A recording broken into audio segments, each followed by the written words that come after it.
kickoff match, Rob Van Dam versus Cesaro, RVD going over.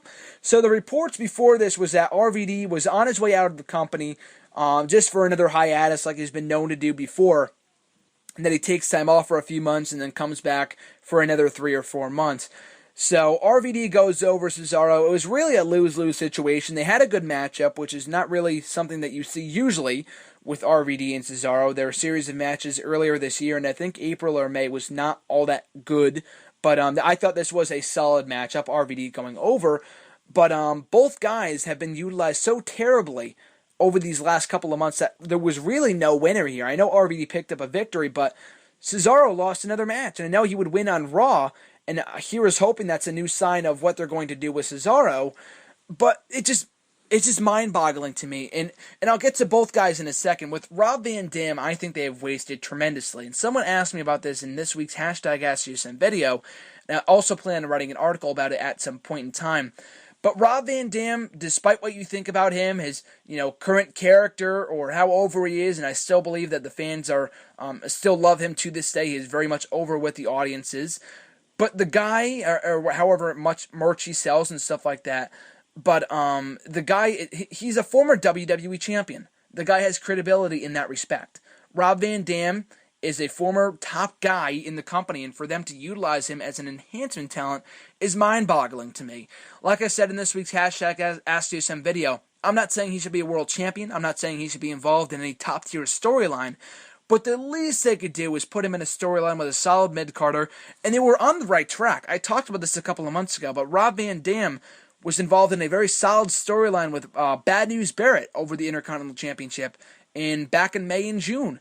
And then after that feud, ran its course, they did next to nothing with Rob Van Dam. He's been jobbing ever since, and he hasn't even been able to given the chance to have good matches because his matches aren't long enough. That's what the problem is with RVD at the moment. So I hope, given that he won on both SummerSlam and Raw this week, that they plan on not pushing him, but at least giving him some sort of sense of direction before he leaves. And maybe he does. Maybe he works his final match against Randy Orton at the SmackDown tapings tonight.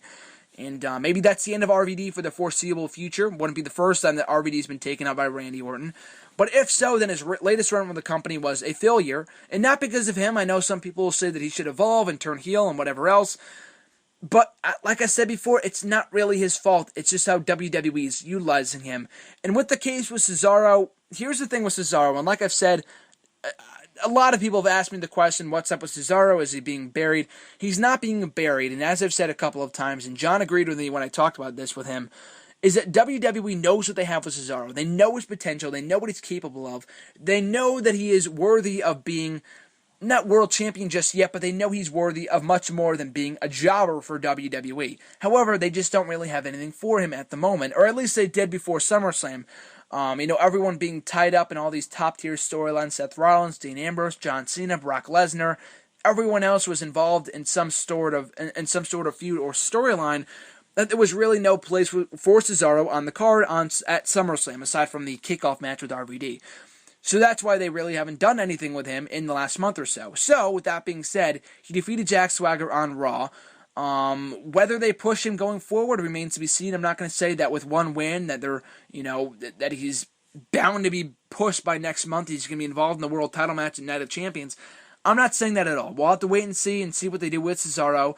With a lot of people being cleared up, maybe with John Cena. Even Cena said himself back at the WWE 2K15 panel this past weekend that Cesaro would be a great feud for him, would be the great next feud for him to work with, the great next superstar to work with, now that his feud with Brock Lesnar is over with. And I don't think it is, actually. I do think they will have a third and final rematch at Night of Champions for the WWE World Heavyweight Championship, where Lesnar will hopefully go over.